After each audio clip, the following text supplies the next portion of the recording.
Okay, so that's about the K-theory of non-split tori. In the very literal sense, so F is a field characteristic 0, only for simplicity. I mean, all assumptions I'm making is in order to like simplify things, but I mean the generality in which those things can be done and work is like completely crazy. You can go for like all sort of nasty stacks and it's still good. But for the sake of simplicity and safety, I will just make those assumptions. Some disclaimers. So this is like a work in progress. All that thing is a work in progress, and this is all joined with by Juran and Riedel, all PhD students in Copenhagen, and it's kind of new. So yes, everything I say should be taken as in progress. Some of the things I've already like completely constructed. The other we know how to do, but we haven't tried yet. So let's take that. Okay. In case you're like really urging to use it soon or something, some reason. Right. So if we have a field of characteristic 0 and we have an algebraic variety X, algebraic variety over F, then let's say regular. Then we can associate with X the algebraic K-theory space, right? Whose homotopy groups are the algebraic K groups. And what can be said about this construction? So in general, it's very hard to compute, even for the field itself. But even if I just assume the K-theory of the field as a black box and ask like, what is the K-theory of a random general type algebraic variety over it? That would be like hard, even if I know everything about field. It's just hard. And one reason is that it doesn't satisfy étale descent. So this does not satisfy étale descent.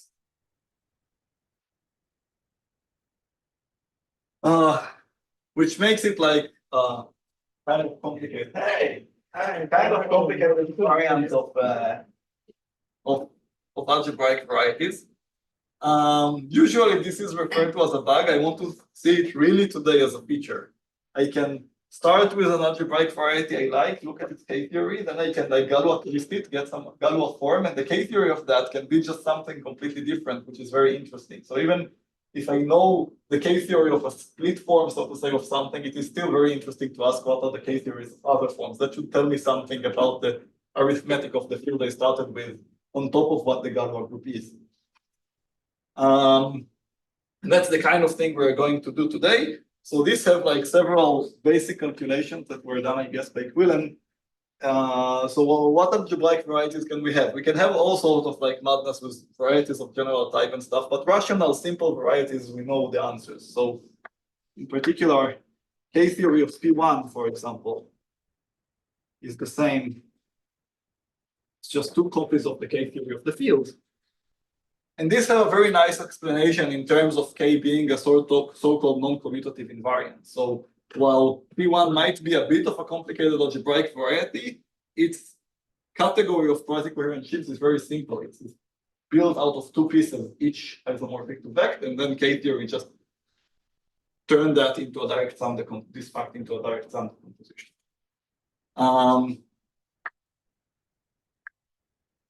Homotopy invariance. So this is like called sometimes projective bundle formula, if you do it in a much more general setup.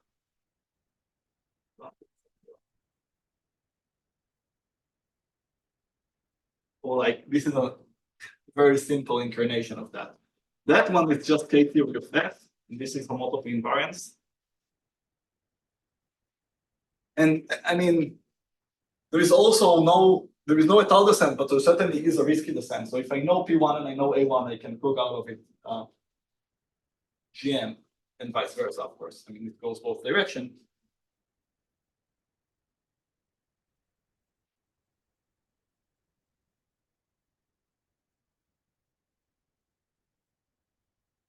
That notation on the left. K of what? GM, the multiplicative group. So like I take A1 and I remove a point from it. Okay, so this is very nice. This is like a spectral level determination in those specific cases. And in general, there are like different types of questions one can ask. So there is a sequence of groups Ki. And for complicated algebraic varieties, even the size of those groups, or the rank, if this is like not a finite group, is like a subject of all sort of like big conjectures in arithmetic and number theory. But for simple algebraic varieties, let's say rational varieties, cellular stuff, I have those computations. We can actually compute the spectral level homotopy type of the K-theory, so there is like this trade-off: how complicated is the algebraic variety I plug into K-theory versus how complicated homotopical information or precise homotopical information I want about the answer. And there is like, on top of the homotopy type, which here is like completely understood, this is just two copies of the things, there is one more question one can ask, namely, K-theory have also a multiplicative structure. So what would be a good strategy for those? Is that visible to you? Yeah. Okay. So K-theory of X is not only a spectrum.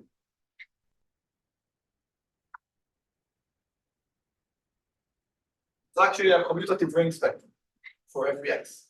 And this is for the simple reason that K-theory classifies vector bundles on my algebraic variety, and vector bundles can be tensor. And applying all the operations that turn that into a spectrum just turn the tensor product into a commutative ring spectrum structure on the algebraic K-theory.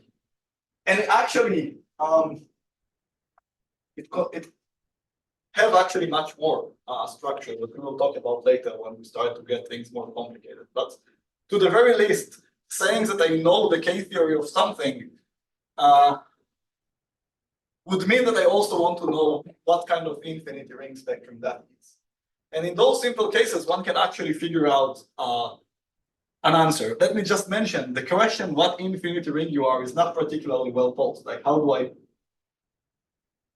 take an infinity ring and say this is you are, apart from just saying you are yourself? So one can talk about like resolving an infinity ring by free ones. That's not what I mean, but I hope at least that the answers I do present today are satisfying enough so that you would say, okay, this is the right answer to the question, what's infinity ring that is, even if the question is like generally not very well posed. So what's happened in those cases? Here there is no question. K of F is just assumed as a black box to be understood in all homotopical levels that I can have. This one is actually really nice. Oh, let me start with this one. So this one is actually something that I can write down. This is K of F.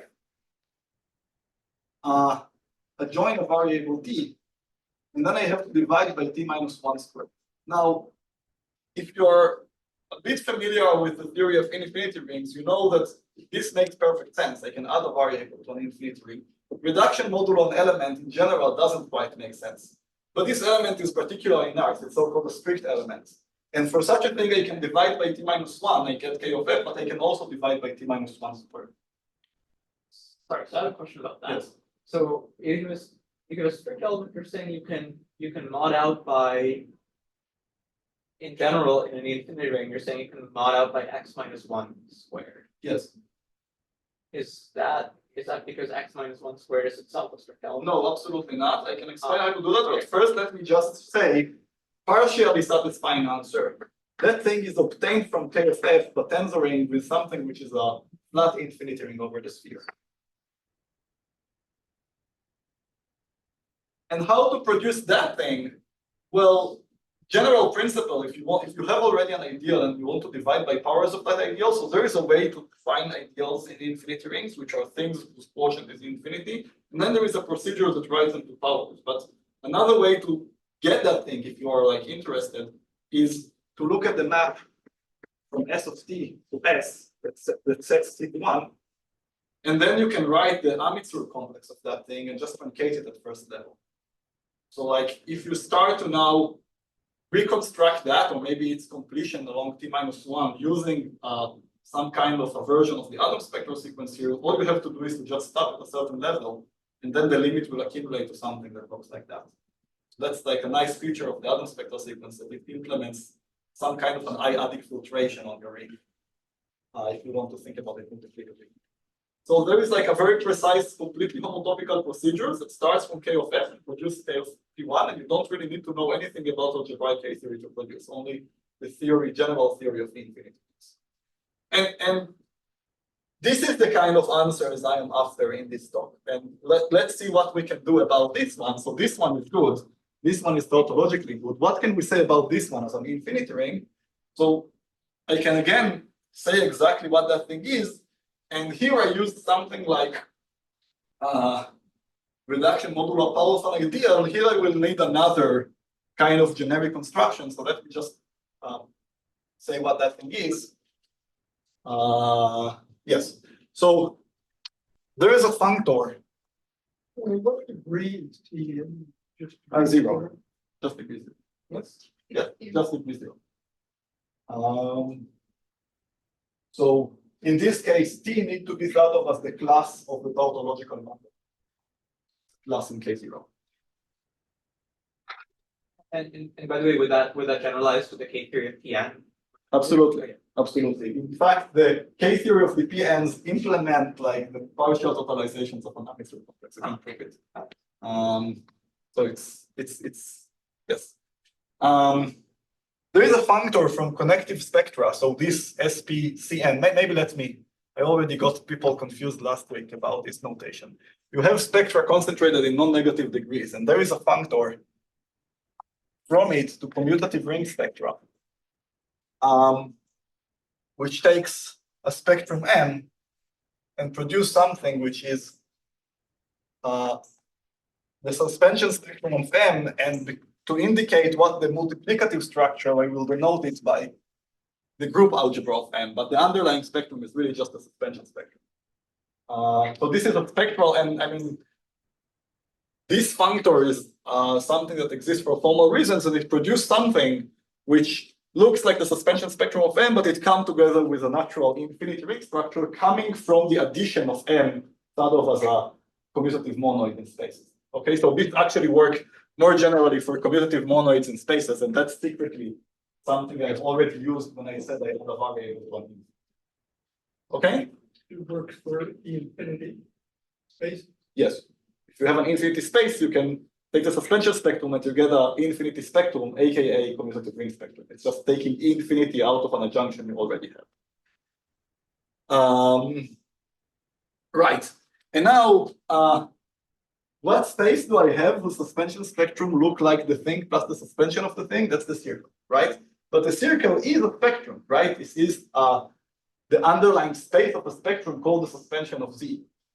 So now you can take here S1, and I regard it as an object here using the Lie group structure. So this is here I always implicitly identify connective spectra with infinity monoids in spaces which are group-like.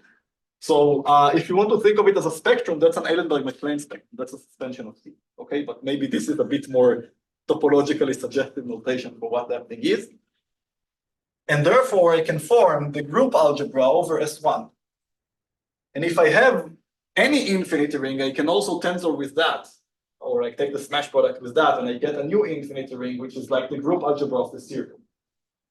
And it turns out that this is what you get here. Multiplicatively, that's K-theory of F.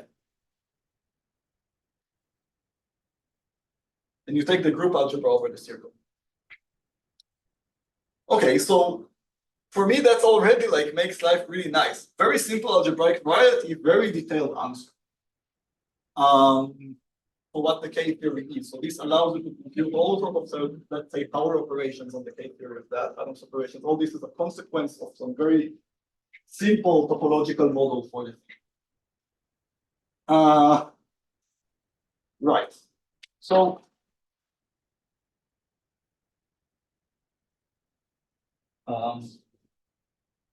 the main question for today, so like, again, for me, like this is the happy moment, like we have realized very like naturally those things, but I mean, those things are also somehow very simple. So to get the things a bit more complicated, one can now take K is not satisfying Galois descent and ask questions of the form, what if I have something which is not literally that, but let's say a Galois form of it. So something over a finite field extension become, let's say, GM to the power of 7, but it's not over like the base field, or same thing with P1. But I mean, forms of things like P1 or Pn is a story for another day. There is also a lot of things to say about that, but that's not for today. Today I'm going to stick to forms of GM and sums of, namely tori. Okay, so and again, the goal would be, can we describe the K-theory highly coherently as a cumulative ring spectrum?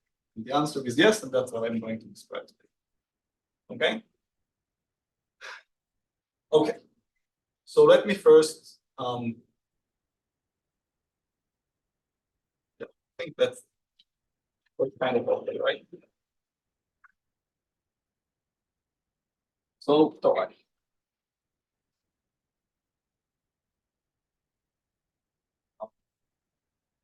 So, right. So if I have a algebraic torus, that means a commutative algebraic group over the field, such that for a finite field extension, it becomes isomorphic to GM to the K. There are like better definitions than this, but that's a valid definition. It's a torus. It gives me something called the character lattice.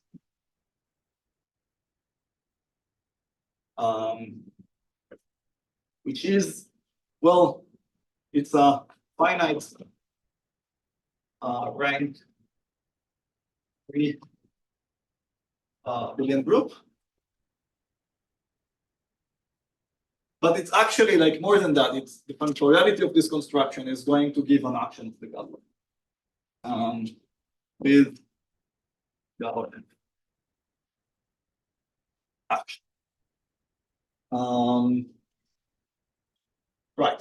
And just for like future reference, very near future, but still, this gives an equivalence of categories between the category of tori and category of such gadgets. And that thing is actually defined by the abelian group of algebraic maps, algebraic homomorphisms into the split rank 1 torus. So a torus is called split if that thing has no action. You have trivial action. GM is an example, and all other examples are just products of GM. And you can map into this basic example, and this is how you recover this character. So this is like one-dimensional representation of the torus. This is all like very elementary algebraic group theory, but I just wanted to set it up mostly to set up notations that I'm going to use very soon. Okay, and now as far as I can tell, and I mean I only like research in Google for a while, so there might be more known things that I just missed. Even the algebraic K groups of T in terms of the algebraic K groups of F are not known. That's maybe like not even a correct question to ask. Suppose I know K-theory of all fields in the world. How can I compute the K-theory of T? I think that's I couldn't find a reference for that at least. But K0 is not. And in a sense, much more. There is also like a computational tool to compute all higher K groups that is already known for quite a while. So, so the first question to ask is, what is K0 of such a torus T? And this was done by Merkurjev-Panin. So, theorem.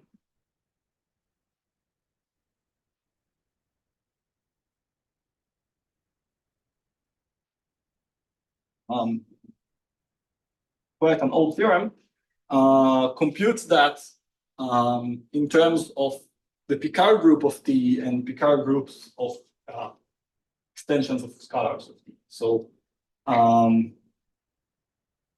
the statement is let E over F be a splitting field.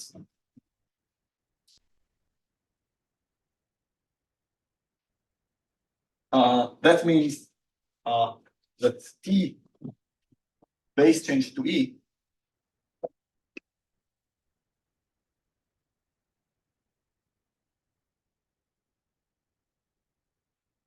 scalar extensions is isomorphic to Gn to the k, or in other words,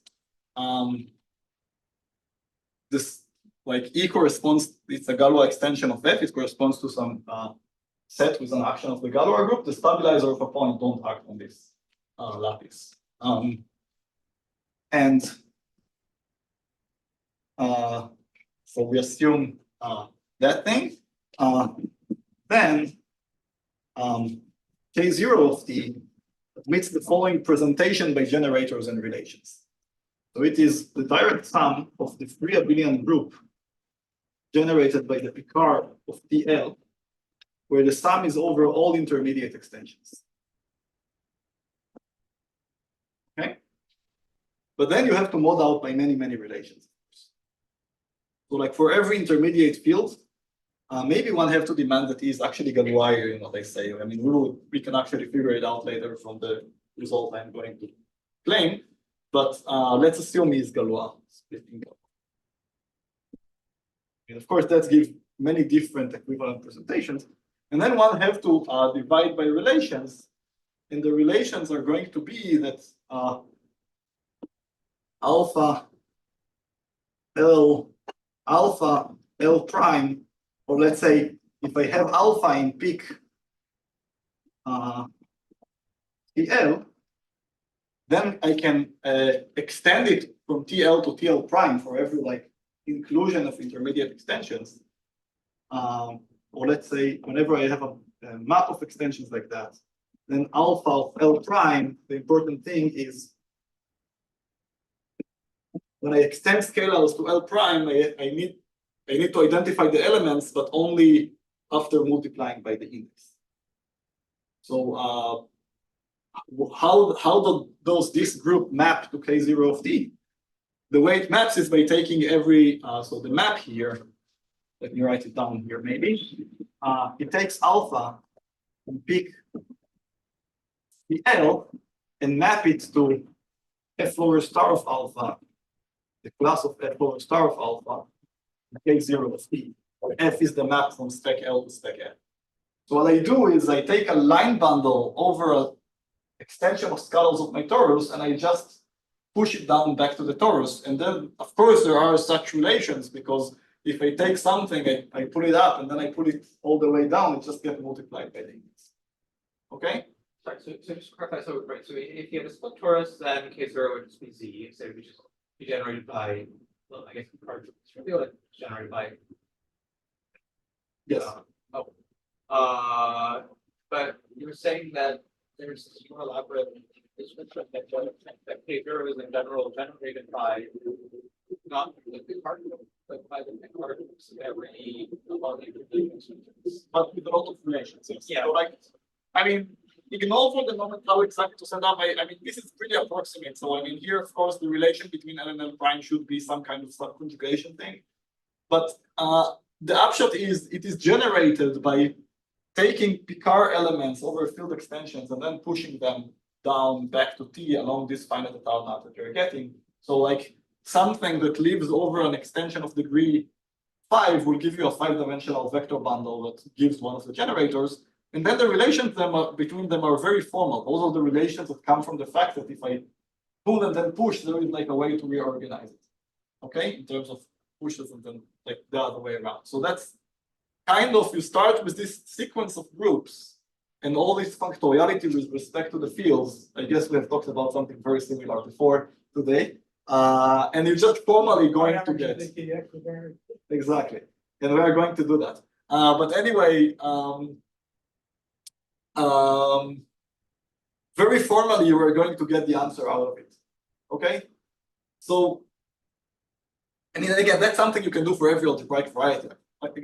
Except that in the case of a torus, this map is an isomorphism. That's the upshot of this discussion. Okay, so what in particular, in some sense, you're saying that there's a formula for K0 in terms of the Picard group and their interactions, yes. So if you like the functor from like field extensions to groups and take every field extension to peak, if you know entirely this functor, you can recover K0 by precise formula. Okay. Few remarks that will decipher a bit more how this, or maybe not decipher, but like will point towards the direction I am heading with this formula. There is a way to rewrite it in a, I would say, less suggestive, but more to the point way. And the first thing to observe is that the Picard group. So as Akil mentioned, the Picard of a split torus vanishes. And therefore you can study Picard by Galois descent. And if you do it for a torus, you learn that peak of PL is also the same. I mean, it's the same as H1, the Galois group of L, with coefficients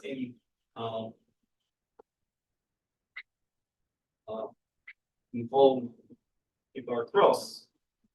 And inside the units over that torus, there is a very big part, which is the part corresponding to characters. And the other part is going to be taken care of by Hilbert theorem 90. So one actually gets only the characters. So that's the same. And that's also actually built into their proof of this fact. It's not like unrelated. With coefficients in star PL. And there is a topological way to say what the first cohomology of the Galois group acting on a group is. One have to take the classifying space and then take homotopy. That's also the same as pi zero of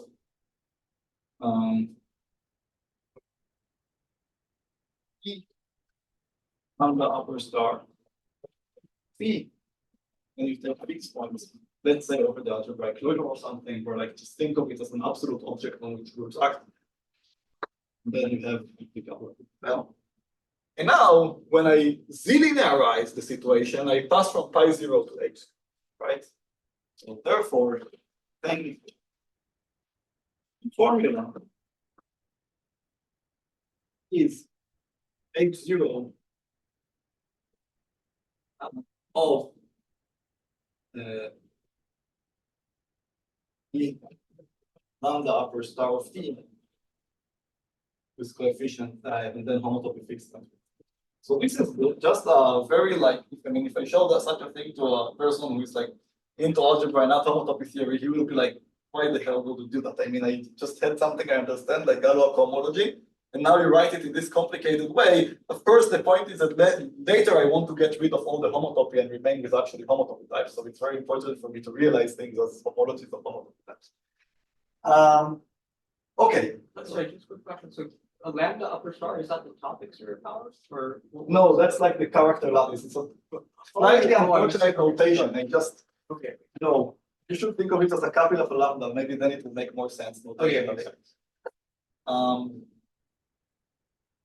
Okay, so now here is like a question. I have a space on which the Galois group of my field acts, B lambda upper star of t, in a naive sense.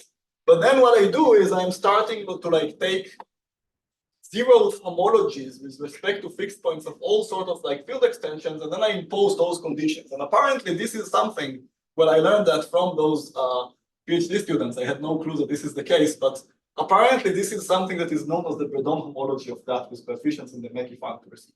So let's rewrite it this way. So now you can just take that formula written here and just give it a completely homotopical meaning. So the conclusion is that K0 of t, and that's gonna be start to look like a thing we can take the zero out of, is actually isomorphic to the equivariant homology with respect to the Galois group of the field. Well, this is a pro-finite group, but imagine that I choose some like small open subgroup and quotient by so that everything is finite, or you just write some pages to like develop a equivariant theory for pro-finite groups, and it works exactly the same, it doesn't matter.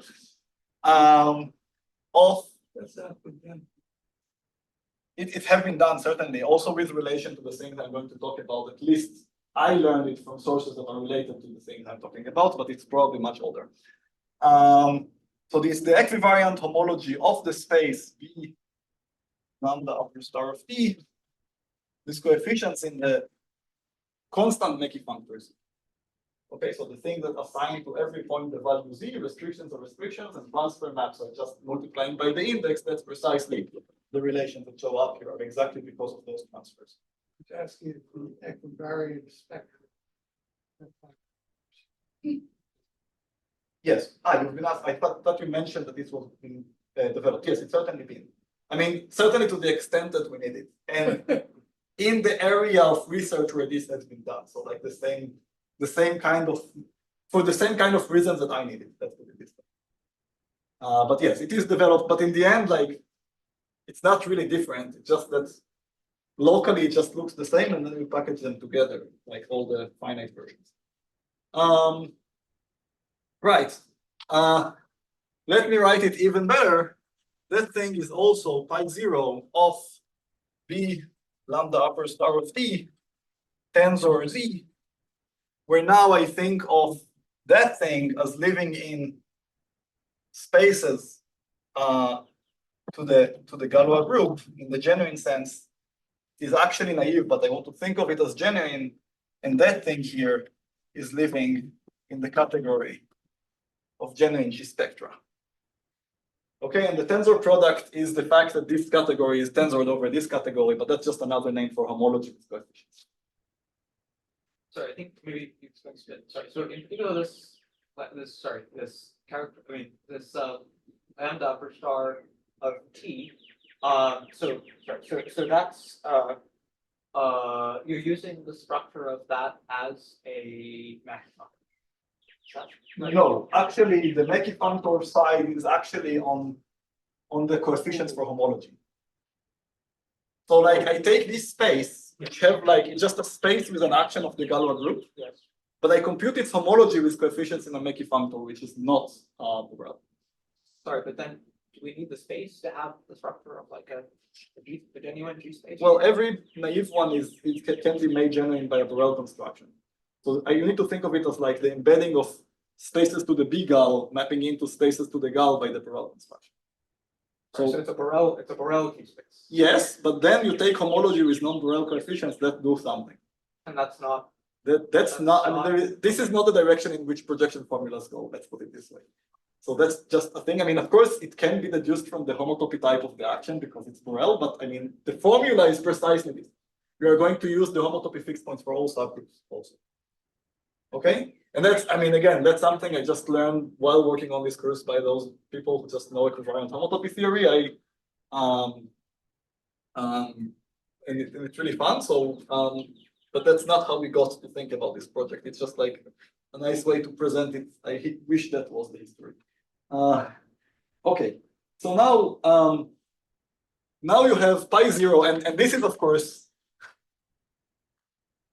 and now it's very good because now what I have is pi 0 of two things which are equal, and one can hope to get an equality which doesn't involve pi 0, right?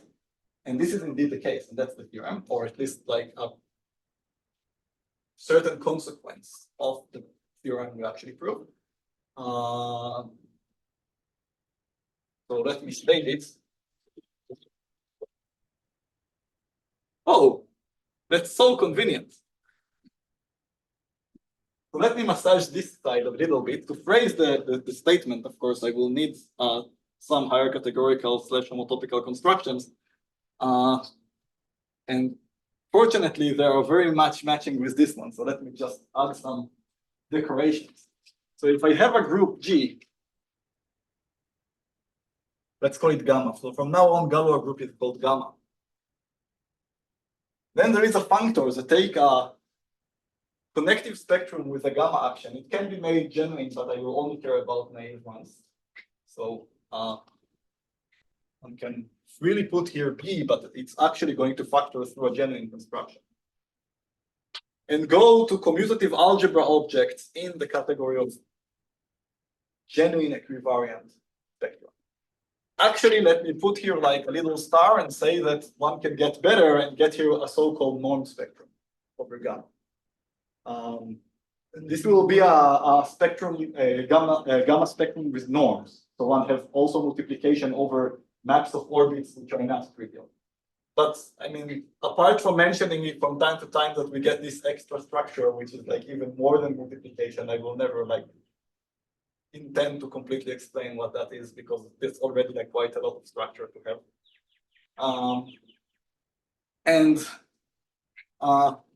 I can take, okay, so here I certainly have B, or let's say suspension, if I want to think of it as a spectrum, of lambda upper star of T.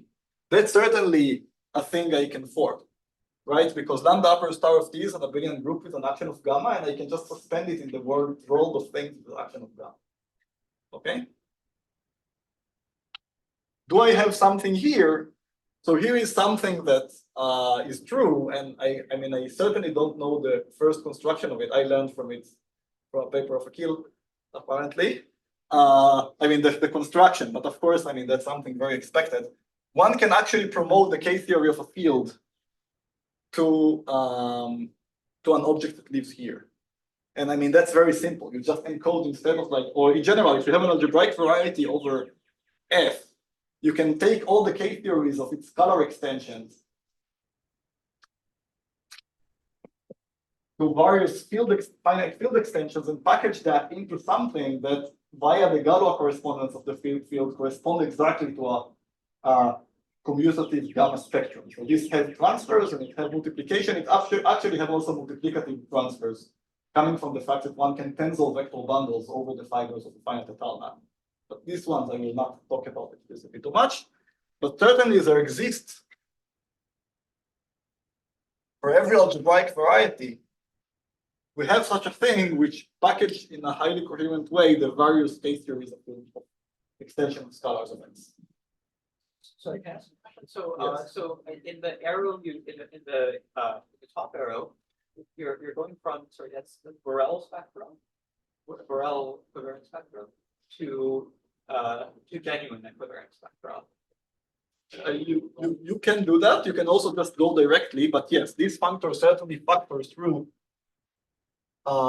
connective gamma equivariant spectrum. Yeah, sorry, but it's landing in genuine spectra, which are not Borel equivariant. Is that right? This functor, even if you start with something Borel, land with something very much not Borel, yes. Because this is like a suspension spectrum construction, and suspension spectrum doesn't preserve homotopy fixed points in any way. So that thing starts with Borel things, but ends with very much non-Borel things, and that's crucial. Okay? Great.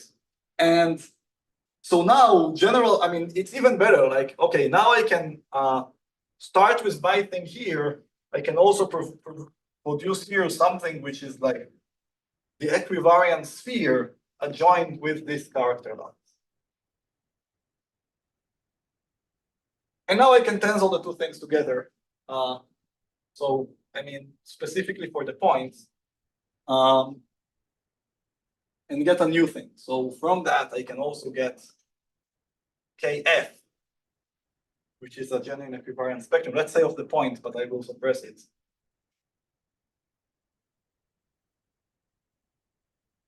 Benjamin numbers. So here I mean the equivariant K-theory of spec F itself, but I just don't want too many brackets. So you will have to live with the fact that this is suppressed in the notation. Okay. And now I have two things. I can plug in here T, of course. And if I have two things, better they be the same, right? Otherwise, why do I put two of them on the board? So that's the theorem.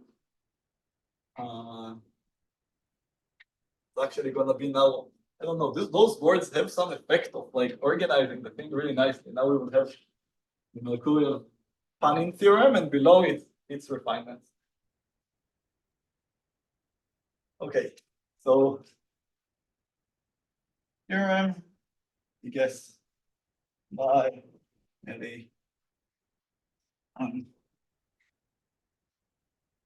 Riedel. This the actual theorem or theorem 90. Frank Peterson likes to talk about theorems 90% proven. I would argue about the number of percentages, but I wouldn't go for 100. I would go for 98. Let's put it this way. I mean, no, we know how to do this, and we are writing it down, so it's not written yet. So in that sense, but I mean, we're, mistakes can always happen. They can happen also after you finish writing, of course, but like, it is at the stage where we have gone through the whole proof, all the details, and we're writing it down, and who knows if we missed something, but I highly suspect not. But this is a true theorem anyway. So if it's not, if all the world collapses and it's not a theorem, then it's a really nice conjecture. I don't know. That I suggest that people work on. Otherwise, it's just a random theorem. Okay, so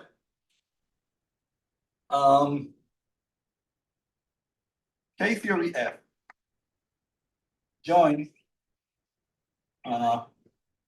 suspension lambda upper star of E. But here, this has to be necessarily understood in this equivariant setup. Okay? There exists canonical isomorphism. Okay.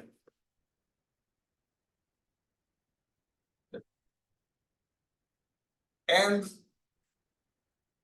this is a completely computational device.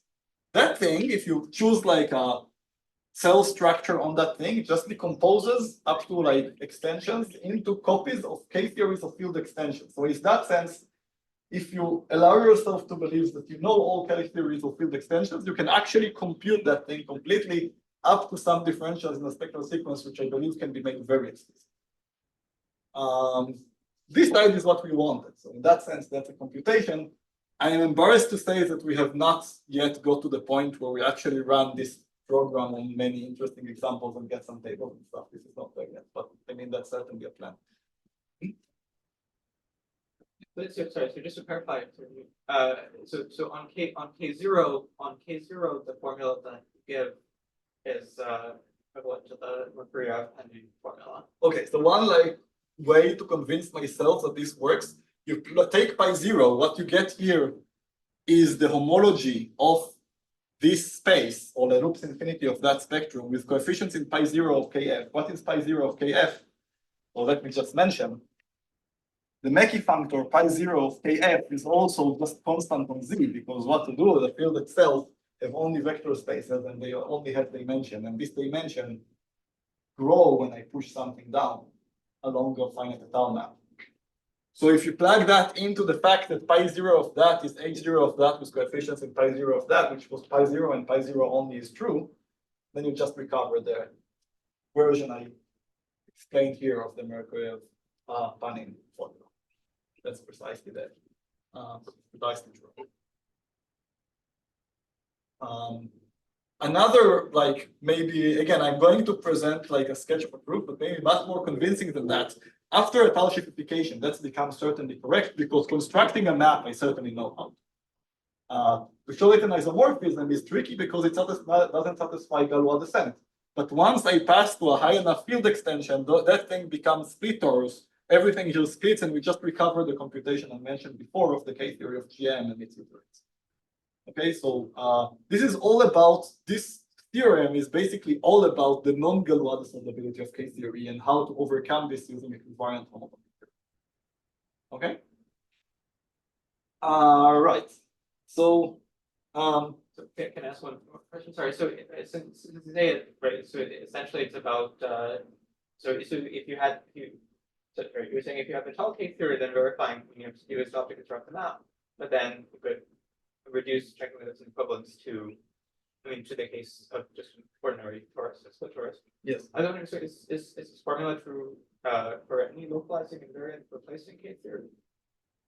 The proof, now I have to like admit, uses a lot of very commutative Motivic homotopy theories that I don't know how to make non-commutative. So this is an innocent looking statement. Maybe it also have an innocent looking proof. Our proof uses basically the whole machinery of abstract Motivic homotopy theory to get it. And so relatedly, you work over a field of characteristic 0, and so one could portray a formula that's for any ring or something. I believe, okay, so I intentionally didn't want to like tell precisely what the generality in which it's called, because this is precisely in the 2% that have not yet been completely verified. So, but let me just say that the understanding, my understanding at the moment, it certainly works in the setup that I have stated the theorem. But the thing is, it is so motivic that whenever motivic homotopy theory can be set up with enough abstract features that it have, this can be proved. So like the proof uses very, very, very little about K-theory and very, very much about the existence of a function in motivic homotopy theory. So like stacks over which SH have been introduced will work out. Stacks over which SH have not been introduced, you have to introduce it and then it will work out. Oh, sorry, I guess even for a split torus, I mean, this is like even for a split torus, this is using A1. Oh, yes, but only in context where you have A1 invariance. I certainly don't claim anything like that beyond like the regime of A1 invariance. It uses like all sort of motivic homotopies in a way that I cannot keep track of. Okay. Right. So let me just give you one example to get a feeling of how that thing works. If we take, for example, x squared plus y squared equal to 1, right? Then what would be the corresponding space here? Well, that's a circle. This is a one-dimensional torus, although it like you have two variables, but one equation, so it's dimension 1 and it's a torus. It's a non-split one, and it has to do with the action. So the corresponding circle is going to be a circle on which the Galois group acts by flipping the two, by reflecting with respect to this plane. Okay, so this is like 0, this is infinity, and everything here is like going to the minus. Okay, and okay, that thing have like a cell structure with 2 cells, one of them, or like maybe let's say 3 cells, but we can do reduced K-theory here because everything here certainly have a base point. And then I have like 1 0 cell and 1 1 cell, so I expect to have 1 copy up to filtration of K of F, and the other one is going to be the equivariant K-theory of something which is induced, so it will be the K-theory of the field extension. So I will get K of, let's say, R, and then we'll have here a copy of K of the complex numbers. Those are like the pieces by which the thing is glued, and actually I claim the map between them is non-trivial. So you're going to get 1 copy of K-theory of the field for the universal base point, and then 1 copy of the cofiber of such a map. Like one of the 2 directions. Anyway, those 2 things are the things that get involved. On the other hand, when you try to compute the K-theory of this torus and this torus specifically, and this method, I don't know how to make it generalized. I tried a lot and I just failed, and then those people came to my aid. You can embed it as sitting inside P1 as the complement of 2 conjugate points. And now if you use a localization sequence in K-theory, let's call this torus T, you will get a sequence K of T goes to K P1. Then this is the open part. Sorry, I guess it goes the other way. And then here you have the K-theory of 2 conjugate points. That's called the K-theory of the complex numbers. That's 2 copies of the K-theory of the reals. So what you get here, and let's not get into extensions, is 2 copies of K-theory of the reals, 1 copy of K-theory of the complex numbers. Here is a point, here is a point, here is a 1 cell. That's precisely the same situation. Okay? So, I mean, at least in this case, one can verify that, well, one can be more precise, but at the very least, you can see that it is built from the same piece by using this localization sequence. And of course, we are going to use localization sequence much, but not by embedding into projective space. Okay, so that's like a small example. One can have all sorts of other examples in which you can verify that by hand, but let's not get into that. Okay, so from now on, what I want to do is to start talking. Oh, it was 4:30, so I still have plenty of time, right?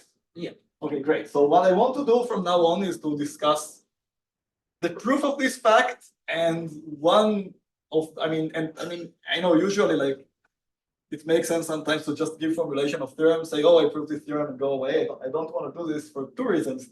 First, because I think the proof has some ingredients which are, for me, much more interesting than the result itself, and I want to present them. But the other thing is the way to prove the theorem is by the method of write a way more general, much stronger result, which is much easier to prove. And I want also to state that.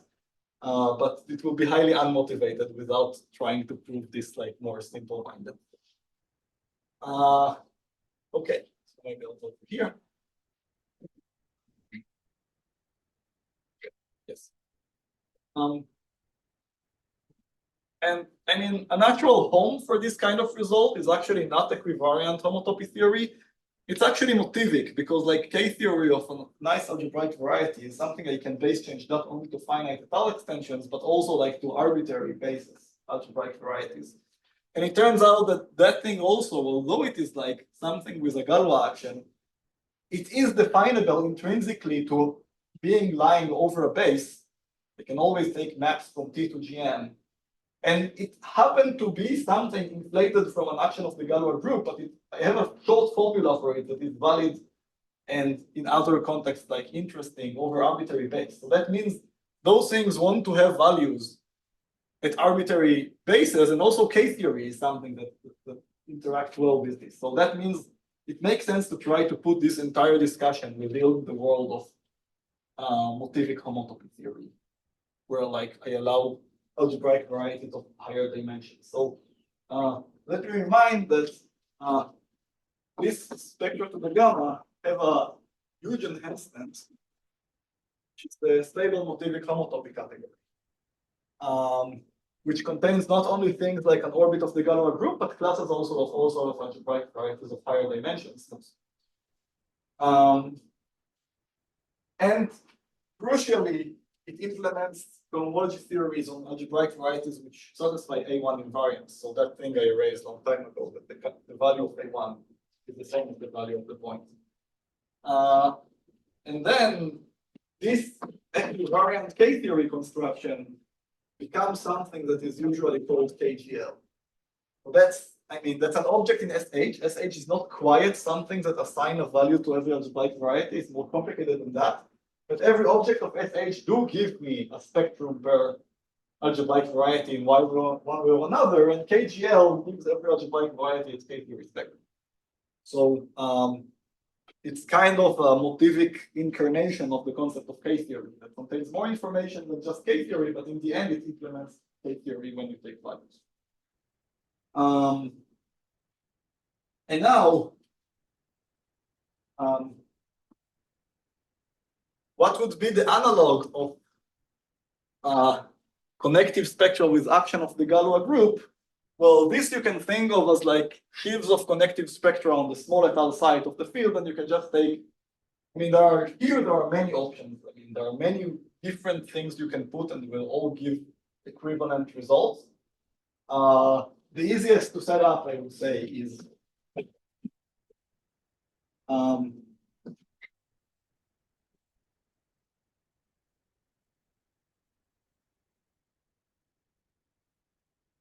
oh, I put it on the wrong slide.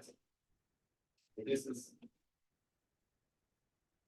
our the gamma, except that we have to switch them because I started from left to right for some. Okay, so the analog of this one in the classical setup is taking just sheaves on the bigger size. In practice, we are going to use such a small piece of this category that you can just replace it by many other categories in which this small piece live and fully faithfully, and it will not matter at all. So to even state a theorem like that in Motivic homotopy theory, what we will need is a construction that starts from a sheaf of connective spectra on the big étale side and produce commutative algebra over KGL, and there is such a construction for formal reasons. What? Sorry? I didn't hear the word. And there exists such a construction for completely formal reasons of like adjoint functors theorems and stuff. So yes.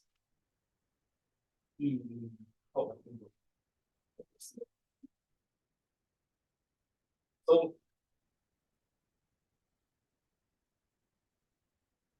So there exists a functor. Let me state it like already over KGL. From these sheaves et al. Over F with connective spectral coefficients to C alg over KGL, KGL algebras in SH.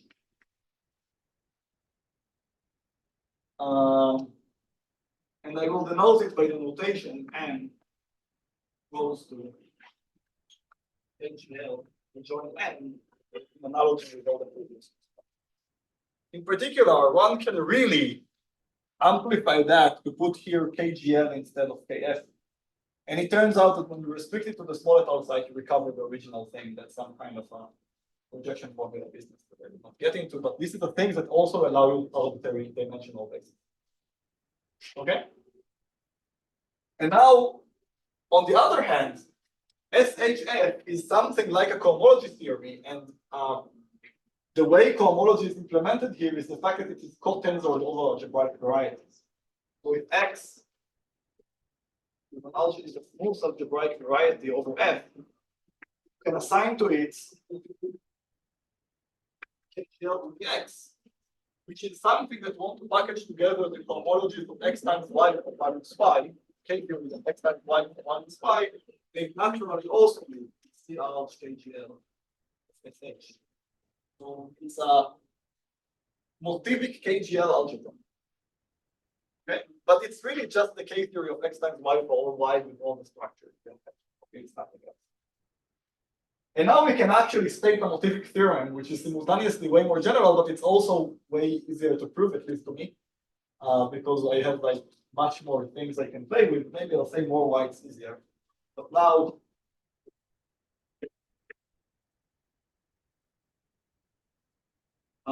and this is what we actually do. The other thing is just a corollary. There is a natural isomorphism in the group algebra over KGL. The expansion of the character lattice of the torus to the KGL homology.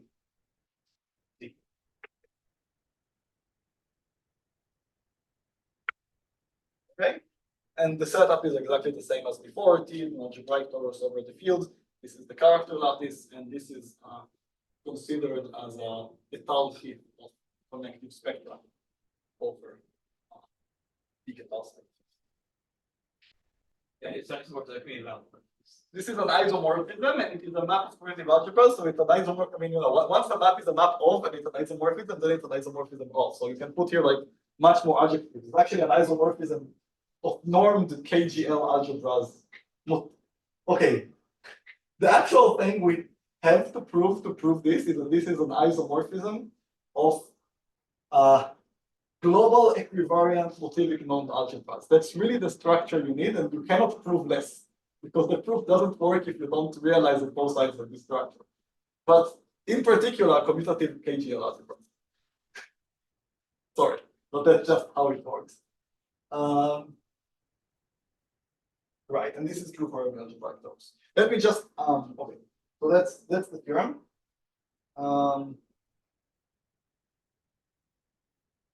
Maybe I'll say something about why there is a map. Because I mean the construction of the map is kind of much easier than the theorem. And these have two independent constructions that match up. Each of them like shed some other kind of light on the situation. So the first construction I want to present is as an assembly map.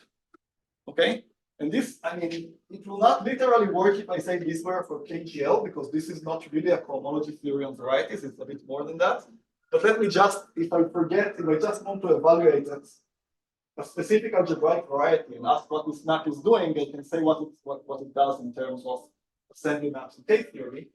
And that's the following thing. So K-theory is a non-commutative invariant. It's something that cares only about the category of perfect complexes or quasi-coherent sheaves, depending on how you set it up. And there is an equivalence of categories that actually controls this statement about the K-theory.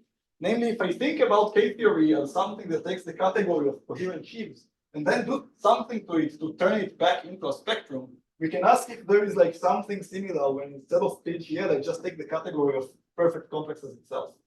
The answer is yes. So assembly.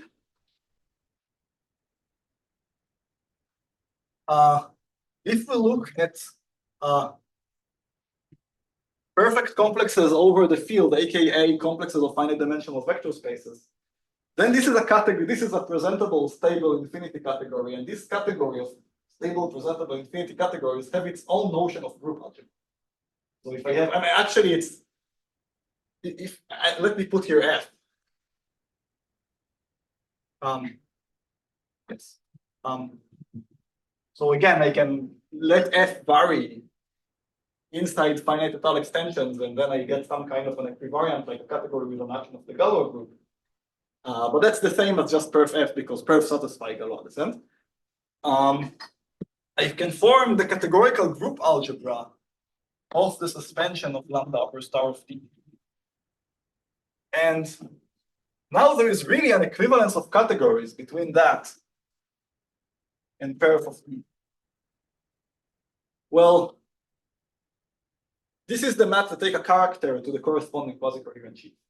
So example of that, I mean, both sides now satisfy étale descent, so it's really about constructing the map. But let me just convince you that this is plausible. If I take T to be Gm, here I talk about like perf of Gn, and here I talk about local systems on the circle. And what is a local system on the circle? That's a vector space together with an automorphism. What is that? That's like a module over K of T and T inverse. So that's a vector space together with an automorphism. One have to check that the finiteness conditions put on both sides are correct, and that's precisely what we need to put in group algebra and not algebra of functions. That's precisely make sure that the compact objects are the correct ones, but at least the big category here, if I put here quasi-Koch, that's precisely this isomorphism. Local systems on the circle versus quasi-coherent sheets on GM, and that's precisely the same thing. So this is some kind of twisted version of that, which at least for perfect complexes is really simple.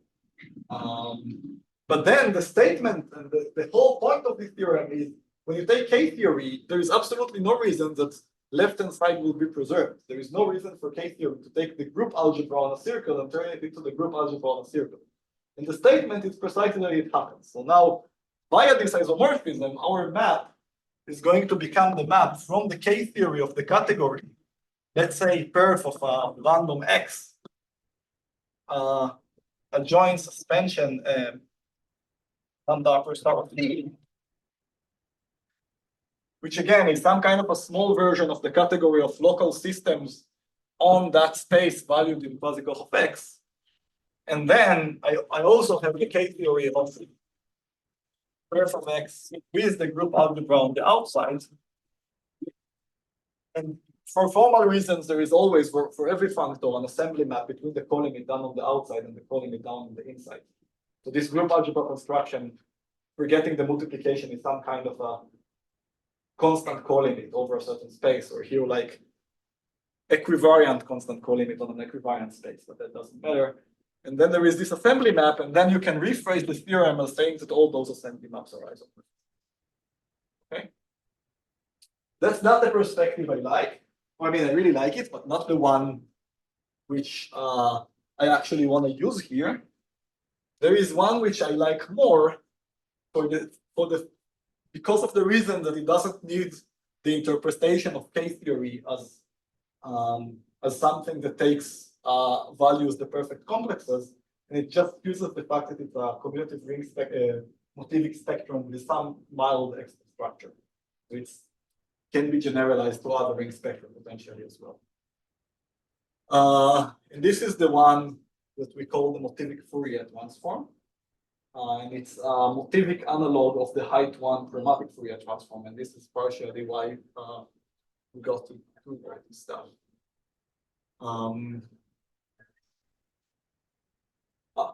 Always forget that I have this extra space here. Okay.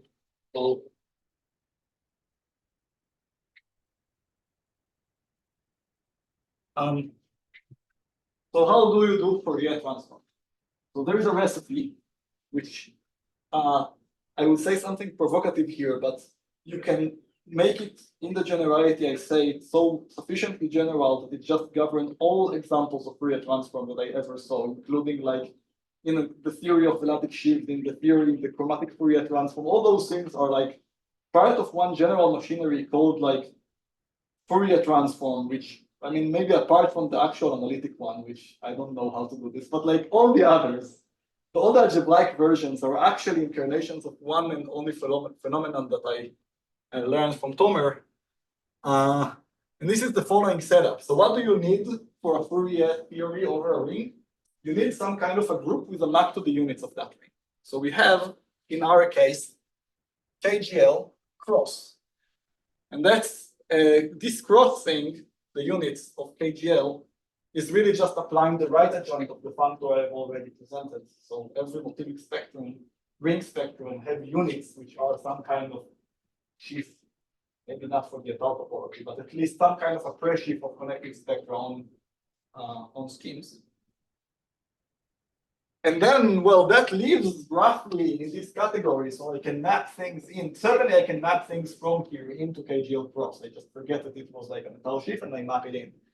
And there is a canonical object to choose here, namely the Picard spectrum, set off as a sheaf of connected spectra over the big Étale sites, because Pic satisfies Étale descent, so I can do it. And it also has multiplication, so it has all I need for this. This is the one truncated thing that I don't bind. And there is a map here. That's the map.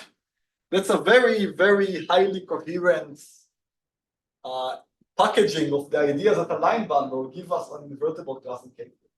And that's, I don't know, something that I always happy to use. I don't know why I like this fact so much, but Pic maps to KGL cross, and in some sense there is the universal property. I mean, all sort of setups. This one actually a universal property in terms of this map. So this is really, really a good map internally to the Motivic.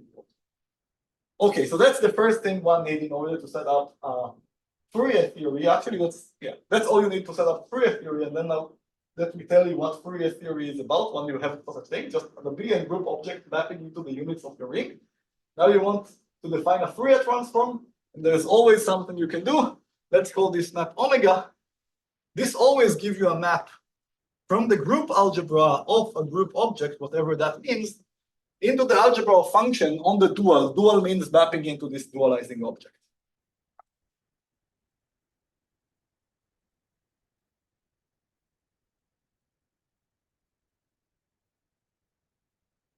And in fact, such natural transformations, and this data is just equivalent.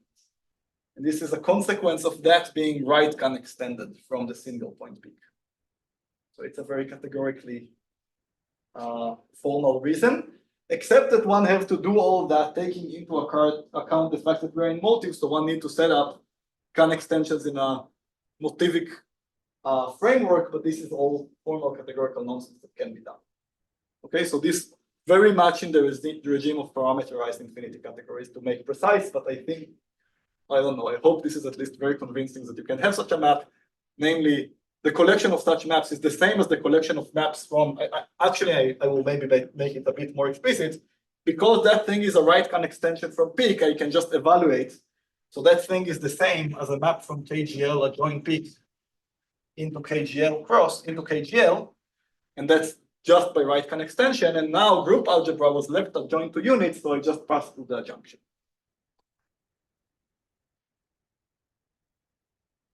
This simple description of the Fourier transform just works in all examples I know. So I don't know, take Fourier transform for analytic sheaves on vector spaces or LFP, it fits into this.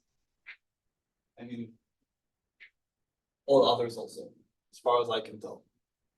One, of course, have to choose KGL differently, peak differently, and omega differently, but this equivalence is the source of all Fourier transforms.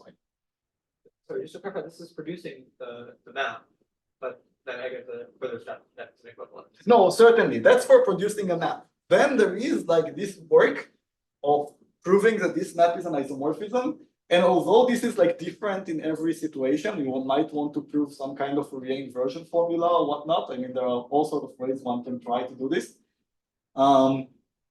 The proof that we give for this fact motivically is very, very inspired by the one for the chromatic Fourier transform. So it's basically following the same steps, except that one have to interpret everything motivically and with TOA instead of with pi finite spaces. But apart from that, it's really the same type of argument. Okay, so let me now maybe spend the rest of the time saying things about ingredients that show up in this argument, or maybe like sketching some steps on how to proving that this map is an isomorphism. Okay, so there are the following types of steps. One, find examples of tori for use as an isomorphism. Two, find generalizations of tori for use as an isomorphism. And three, prove that if this map is an isomorphism for certain elements, then it's true also for more elements. Until you get a large enough collection of things, including tori. Let me just give one example in which this map is clearly an isomorphism, but it's completely unrelated to the proof. If M is an elliptic curve, then what is that thing? Well, maps from an elliptic curve to peak is the dual elliptic curve. But then this isomorphism is an isomorphism simply because of the Fourier-Mukai transform. So this becomes applying K-theory to the Fourier-Mukai transform in this case. And for tori, it's similar, except that the Fourier-Mukai transform is not clearly an iso on K-theory because you try to do the group algebra on the outside. So here I use the fact that the dual of an elliptic curve is still representable by an algebraic variety and not by space. That's the proof in this case. Okay. So now let me take those steps and start to say things about them. And hopefully we will get to the point that I convinced you that we just know enough to prove it. And at least in principle. So, yes, I think this one is good.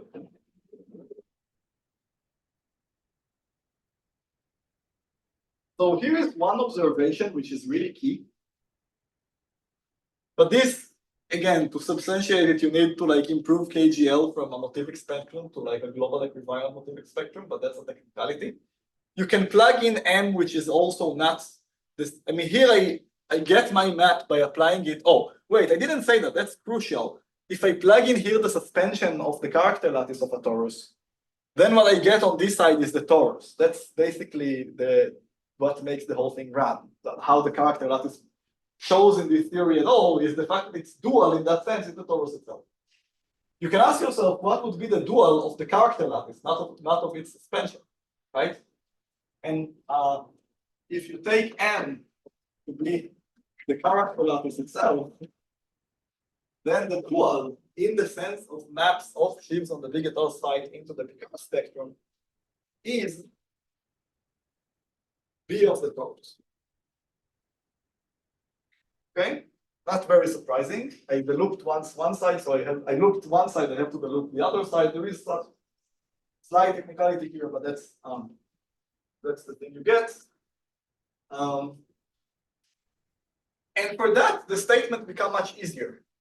So what the statement here become that the K-theory adjoining the character lattice is the K-theory now not of the torus, but of the classifying space of the torus. And what's good about that is that the quasi-Koch B of a torus is really simple. It's a semi-simple category. So quasi-Koch or element Earth. BT.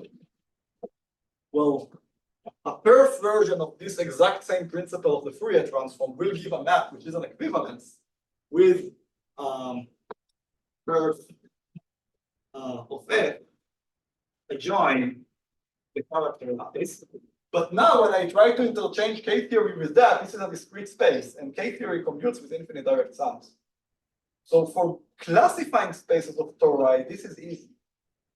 For tori, this is harder, but for their classifying spaces, this is easy. And this is what makes the whole thing run in a sense. So now the goal would be to start with classifying spaces of tori and end with tori. That's the game. Another example in which we are all good, one can prove. So this is first, not example, but maybe an example for a generalization for which it works. But an actual example where split tori work, but there is actually a larger class of tori for which we know it works. Namely, if E is a torus over E, which is of course a finite field extension of F, then we can val restrict E.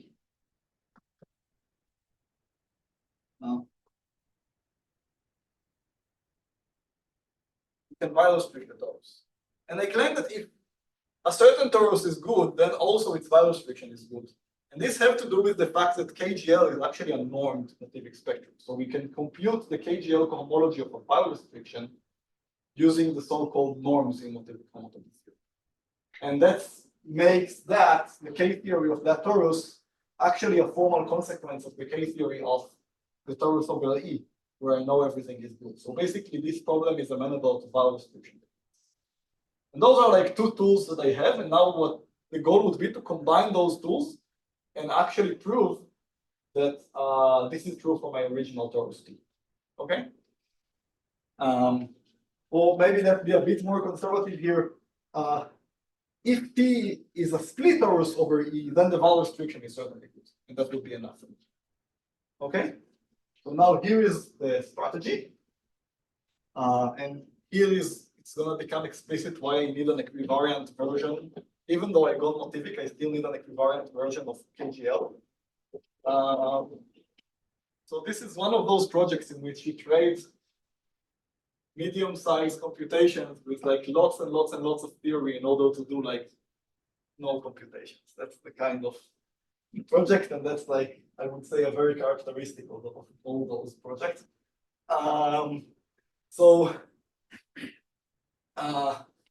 And this is an idea already present in, I didn't say anything about how Merkurjev-Panin made their computation, but their starting point is the following key idea that we couldn't do all this without noticing in their paper.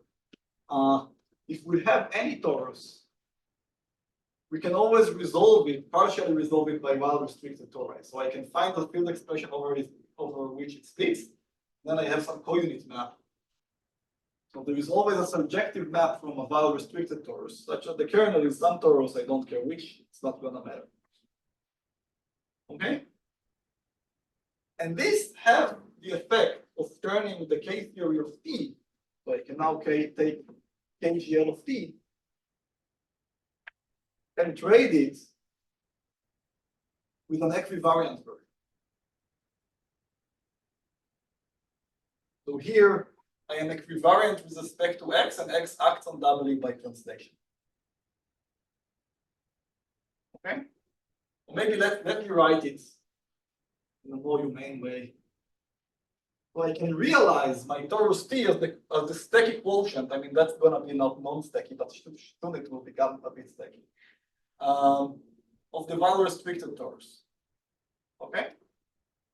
And this small modification is really nice, because if I now have good enough theory of like KGL homology for specs, and again, as I said, this requires some global equivariant version of KGL to set up, but it's doable, then unlike T, W have a very nice stratification. Namely, if I have a well-restricted torus, which is well-restricted from a split torus, I can always embed a split torus as a dense open subset of affine space.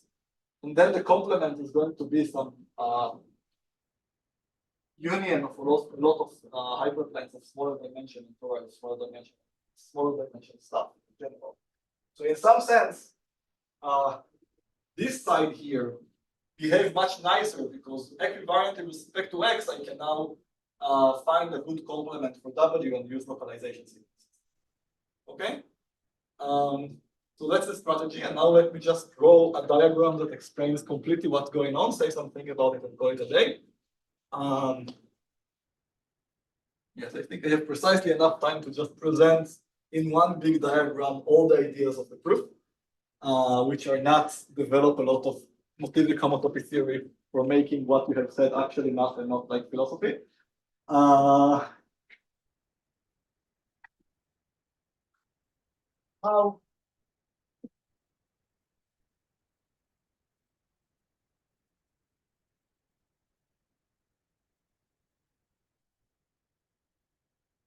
And again, I'm sure someone can find a simpler proof if he wills, but I like this one.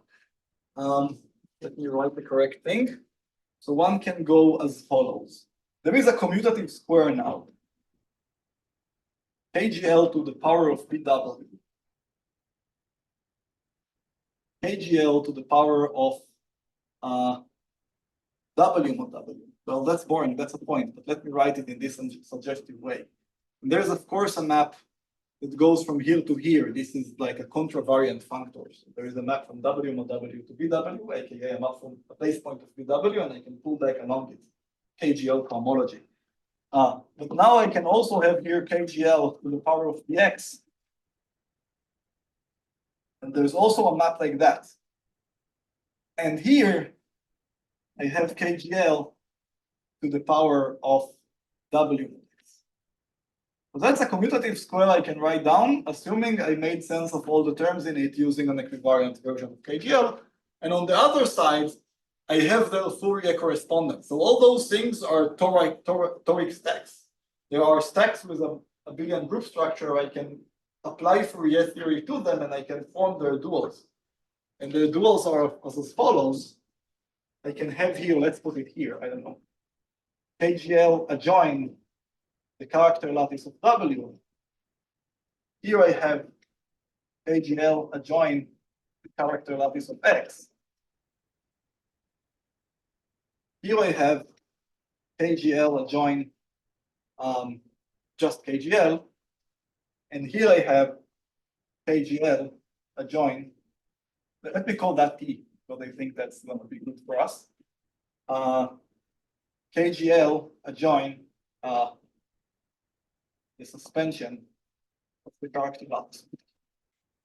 Okay, so here are facts, and we have a commutative diagram because Fourier and transform is a natural transformation.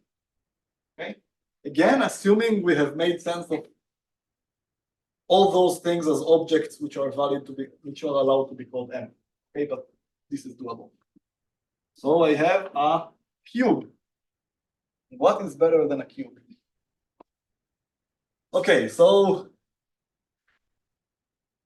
here are certain things that one can observe. This map is the identity. It's both like easy to check and the map from the unit to itself. So it has to be. So it's an ISO. I don't care that it's an identity, but I do care it's an ISO. This one is an ISO because of this calculation of K-theory of perf of classifying spaces of tori. So this is a thing that have only stackiness and therefore it have an ISO Fourier transform. Also this one. So what is left in order to show that this one is an ISO? If I can show that both squares are push-out squares of commutative diagrams, then they just map on a push-out is an ISO. So it's left to check that both those squares satisfy an Ehrenberg null formula. That this is the relative tensor product of that and that over that. Okay. For the lattices thing, that's just because the functor there is colimit preserving. So all you have to check is that this is the co-fiber of this map and it's true. It actually also has a slight delicacy here because, I mean, the delicatedness, whatever how you say it, like that thing has to be thought of as an étale sheaf. And to make that actually a push out, one need to know that this is also the push out in press sheets, not in Misnevich sheets.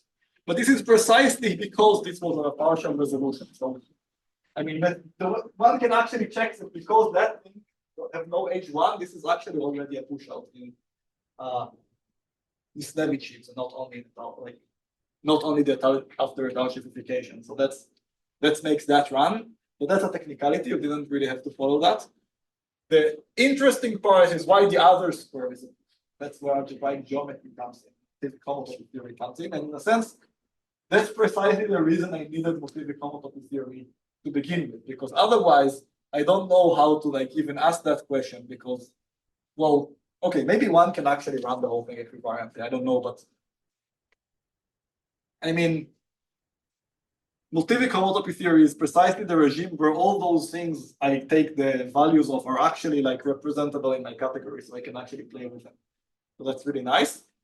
So why is that thing a push out? This is the one and only point where I'm actually going to use something about K-theory, namely that K-theory satisfies localization sequences. So to prove that, let me rewrite that thing as W mod X. Because when I write it as W mod X, I can take W, the upper W, to be a variable, right? So I can ask more generally for a W variety, when is it true that I have such a pullback square? Note a push out square. Note that the square of X is a pullback. So this is really an explanation of kind of. And well, the answer is I don't know in general, but here are some examples of this. It's overline the point because this is an ISO and this is an ISO.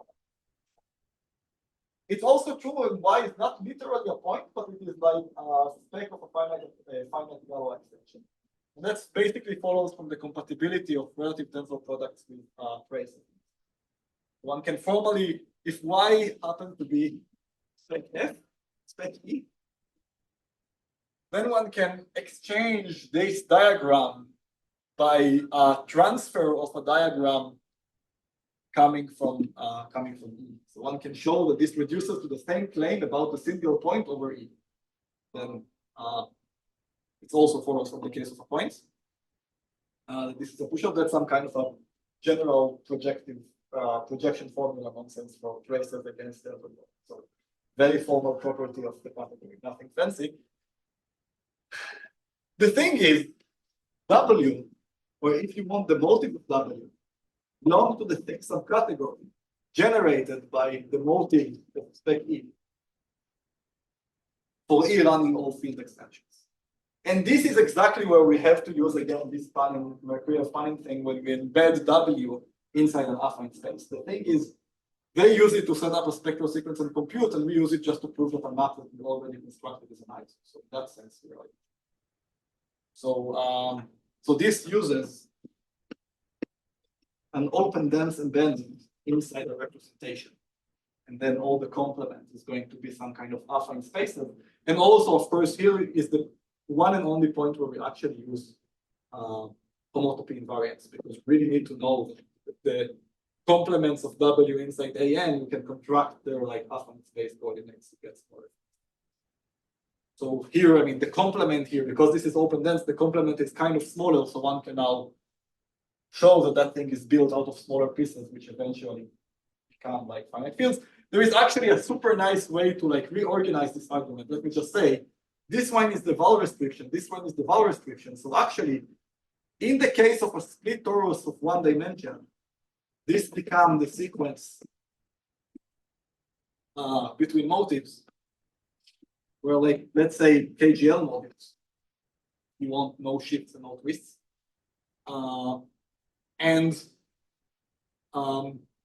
Therefore, you can build GM out of A1 and a point, meaning like out of a point because of A1 invariance. But now, because this is a vowel restriction, this picture is actually the norm of this picture. And there is like a way to say that if something is glued from two pieces, then its norm is glued from n pieces. This is that thing where you take a cofiber and tensor product, and take a tensor product. Then there is always a formula for it of the associated, like a filtration on it with associated graded certain tensors. So here it's the same, except that the tensor product is like twisted. And therefore you get E's and not just F's. Apart from that, it's the same business. So in the end, the upshot is all the proof reduces to do a lot of like foundational Motivic homotopy theory, plus the single fact that K-theory of GM sit in a cofiber sequence with K-theory of A1 and K-theory of A1. And that's it. All the rest is just formalities of Motivic homotopy. I think that's it.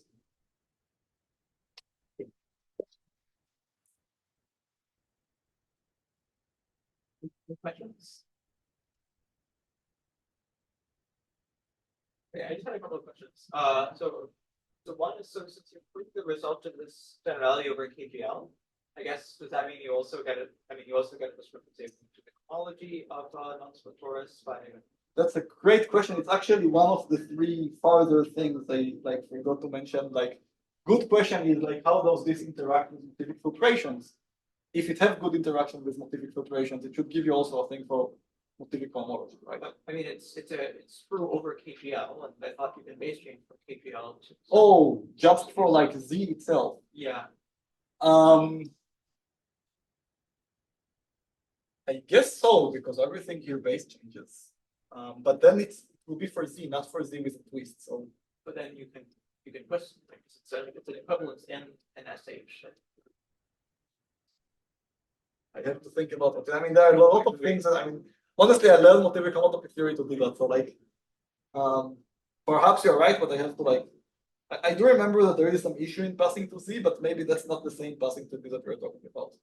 I mean, certainly you can take this isomorphism and tensor it with Z. That's for like over KGL. Oh wait, maybe there's an issue with like. This is the version of KGL which have P1 periodicity, so maybe there is connectivity issues here. Sure. I mean, when I say here KGL, I mean the thing that have like both periodicity with respect to P1. So this one I don't think. I think you need to take some kind of connective cover. I mean, maybe like the effective cover of KGL or whatnot. This one is glued from Z, but they both go in both directions. Like there is Z twisted by I, shifted by 2I, but in both directions all the way. So In the same way that there is no map from capital Ku to Z, I think there is no map from like capital KGL to Z. Okay, so that's my size. I was wondering if you would say a little bit about the relation with here to the chromatic Fourier transform.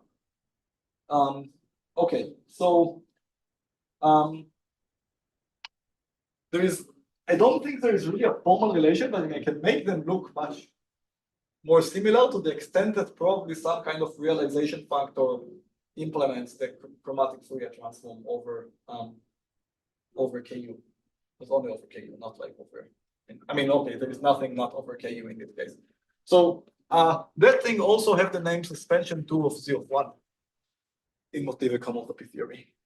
Okay, so if you want to think of peak as a Motivic connective spectrum or something, then you better call it suspension 2 of Z of 1. And if you just now take complex realization, you will get a map from suspension to Z to the units of Ku, right? Take like complex points or something. And indeed, the chromatic Fourier transform over Ku is its starting point is the map from suspension to Z to Ku cross, which is precisely the map from CP infinity to Ku classifying the complex orientation. So, or like, I don't know, strictifying the bot element, or however you want to call this. This is the thing that take a line, complex line, and think of it as like a thing in Ku, right? So in a sense, if you agree with me that Fourier theory is really about choosing a map into the units, this map is really literally compatible with the map that appear in the chromatic Fourier transform, except that there we have p-completion, so suspension 2Z becomes suspension 1 of Q mod Z. But apart from this, like, you know, presentation issue, that thing is literally an integral lift of the chromatic Fourier transform in height 1. And now there's a general fact about Fourier theories. If you have a functor between two categories, so we have F from C to D, let's say this is some crazy version of Motivic things, and that's just like spectra or something. And you have a map omega from some M into, like, let's say from, probably one need to, I mean, tweak what I say, but in principle, at least morally, if you have a map into R cross, then you can further map into F of R cross. And then there is a general theorem about, like, I mean, we have proved this theorem in special instances in all this like cyclotomic redshift business, but I mean, in principle, Fourier is like sufficiently functorial that the Fourier theory over R now will transform at least laxly to the Fourier theory of F of R. So certainly, whenever you have a Motivic spectrum, it has like a complex realization, and the Fourier transform of the complex realization will be related by some commutative diagram to the Fourier transform over the Motivic world. So it's really a Motivic lift in that sense. But that's all because the whole data of a Fourier transform is just that. And this is compatible. So then like formal nonsense will make the thing exactly compatible.